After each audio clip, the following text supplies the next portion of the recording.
Vai tu zini to sajūtu, ka tu redzi Instagram vai varbūt vienkārši uz ielas sievieti, kura burtiski staro? Viņai ir tās lietas un enerģija. Un tu pie sevis nodomā, es arī tā vēlos, bet kā tur nokļūt ātrāk? Domas veido sajūtas, sajūtas veido pārliecību, bet ja nu mēs varam pārvaldīt savu pārliecību, mēs visi esam gluži kā manifestētāji. Tas, ko domājam, visbiežāk formē mūsu nākotni. Laiks, prakse un fokus.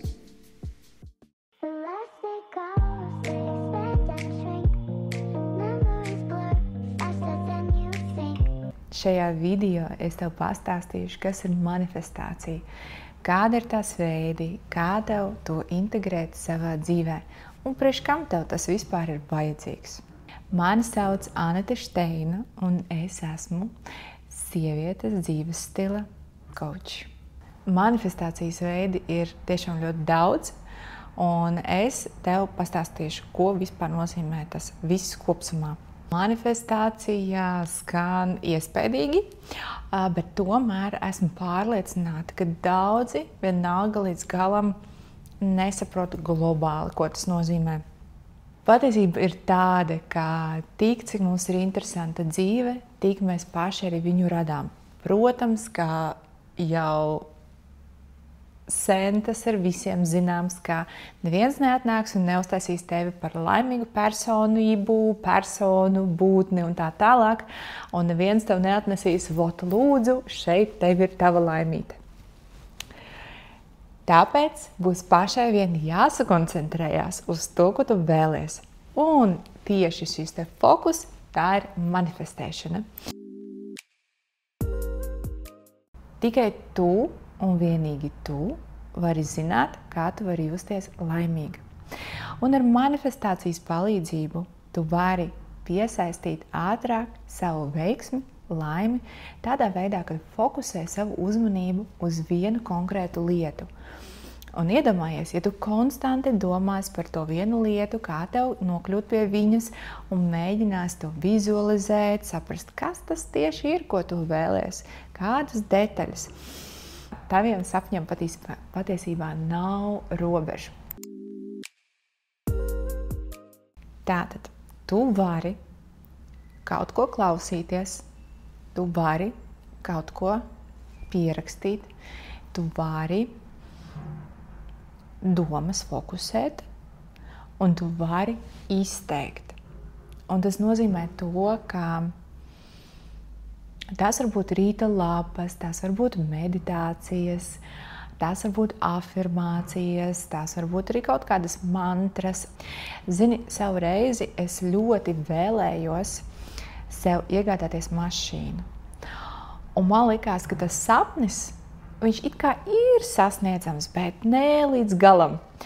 Un man vajadzēja tam noskaņoties apmēram pusgadu, jo man bija tāds mērķis sev uzdāvināt šo mašīnu dzimšanas dienā. Un kā es darīju? Es konstanti klausījos vienu un to pašu dziesmu katru reizi, kad es jūtu sevī bezspēcību šim sapnim. Un ar šo dziesmu es klausījos un iedomājos, ka viss jau ir, viss notiek, viss ir tieši tā, kā tam jābūt, un man nav jēgas ne par ko satraukties. Un tādā veidā, caur šo dziesmu, es varēju kultivēt savu emociju, nostiprināt savu domu, ieceri un nepazaudēt savu sapni. Tāpat ļoti spēcīgi strādā arī rīta lapas. Rīta lapas ir labākā alternatīva terapijai, jebkādai vai kaut vai coachingam. Ja tu pavērosi sevi rakstot rīta lapas, pēc kādām pāris dienām tu redzēsi milzīgas izmaiņas. Tu redzēsi to, ka rīta lapās no sākuma tev iznāks visādas domas, kuras tu pierakstīsi, beigās tu nonāksi līdz idejām. Tāpat tas novadīs līdz taviem sapņiem, ko tu vēlies, kāpēc tu vēlies un kāds būs ceļš, kā tu pie tā nonāksi. Tā arī ir manifestācija. Tāpat tu vari klausīties afirmācijas. Afirmācijas var te būt tai pašā YouTube, tu vari arī lasīt, tu vari viņas rakstīt, un tādā veidā katru dienu vai kaut kādas pāris reizes nedēļā, kaut vai vienu reizi nedēļā, tu sev izlasi šīs te afirmācijas un atgādini sev. Tās var būt tevis radītas, tavas personalizētās afirmācijas, kā piemēram,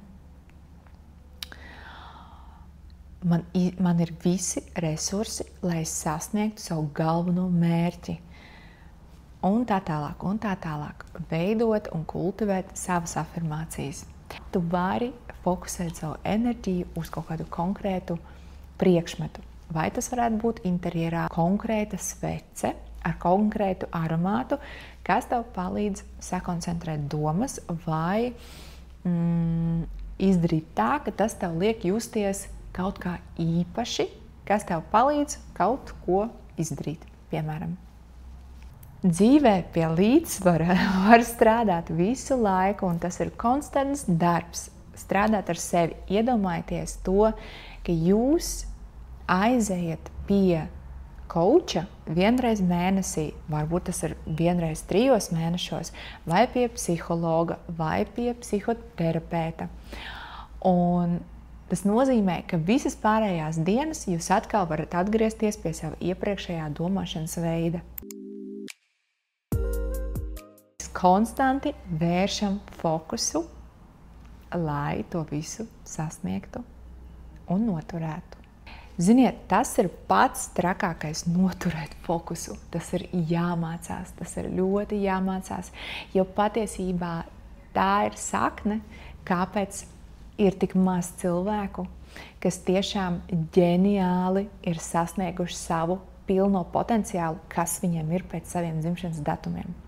Ja mēs strādājam uz sevi un vēršam fokusu uz sevi, mums pat nav laika paskatīties, kas notiek apkārt. Un tas ir ļoti skaisti. Šis darbs sev vērt vaļā.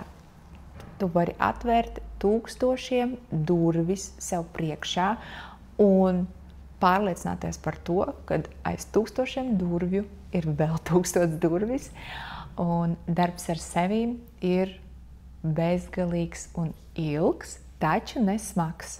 Iedomājieties tā, ja jūs zinat savas robežas, ja jūs zinat, kas jūs dara laimīgu, ja jūs zinat, kā jūs gribat un kā jūs negribat, tad jūs sevi pasargājat no ļoti daudz un lielām problēmām.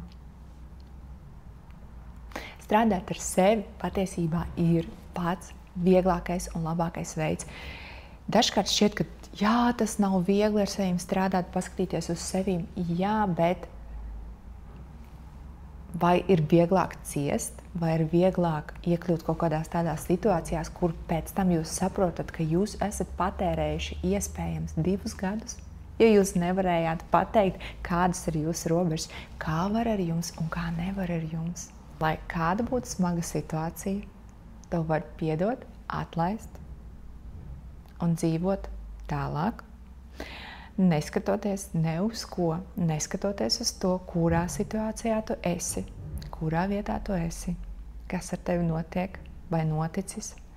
Tu vienmēr vari visu samainīt, ja tev kaut kas nepatīk. Ja jūs jūtat, ka jums varbūt ir kaut kā grūti, tad nestraucieties, ejiet savā tempā, tik cik jūs varat. Meditācijas dos jums kolosālu efektu, ja jūs viņas praktizēsiet regulāri. Meditācija ir tiešā komunikācija ar savu dvēseli. Principā, tad, kad jūs meditējat, jūs runājat ar savu dvēseli. Un jūsu dvēsele zina pilnīgi visu informāciju, to, kas jums ir nepieciešams, kas jums ir vajadzīgs, un jūs tur dabūsiet visas atbildes, jo neviens nevar pateikt, kā tu būsi laimīga, vai kā ir pareizi tev. Tikai tu vari noteikt to, kāda ir tava laime, kāda ir tava būtība un ko tu šodien izvēlies. Kā praktizēt un izmantot meditācijas. Ja tu to neesi nekad darījusi, tad es uzreiz varu pabrīdināt, ka tu vari just kādu diskomfortu vai jutīsi, ka līdz galam nevar relaksēties. Man personīgi bija tāda pieredze, tad, kad es sāku meditāciju, man bija bail acis aizvērt. Iedomājieties, tas bija daudzus gadus atpakaļ, bet jā, man bija bail aizvērt acis. Un es praktizēju no sākuma ar vaļā acīm, līdz kamēr es jūtu, ka es esmu gatava viņas aizvērt. Un kaut kādā brīdī es jūtu, man jāatver viņas atkal vaļā, un tad es atkal varēju nomierināties un aizvērt viņas ciet. Tas runā par to, ka ja ir šāds moments, tad ir saķeras tāds kā zudums.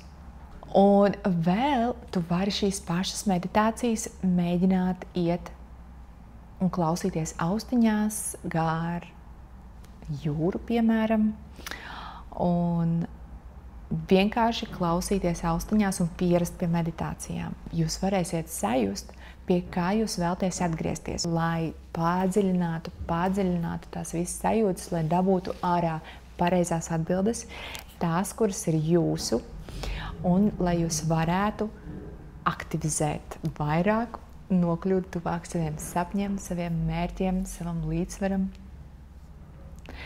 Un tādā veidā, protams, jūs varat iepazīties ar visām meditācijām un izlemt, kas jums patīk. Kāda jums patīk vairāk melodija, skaņa, vārdi, piemēram. Un pēc tam atgriezties atkal un atkal un praktizēt, cik vien daudz tas ir nepieciešams. Jūs nevarat, varbūt es neieteiktu meditācijas pildīt visas vienā čupā, vienā reizē. Tas varētu būt par daudz, un tomēr tā ir sava veida enerģija, uz ko jūs fokusēties. Katru dienu mums ir savs enerģijas resurss, ko mēs esam pieraduši tērēt.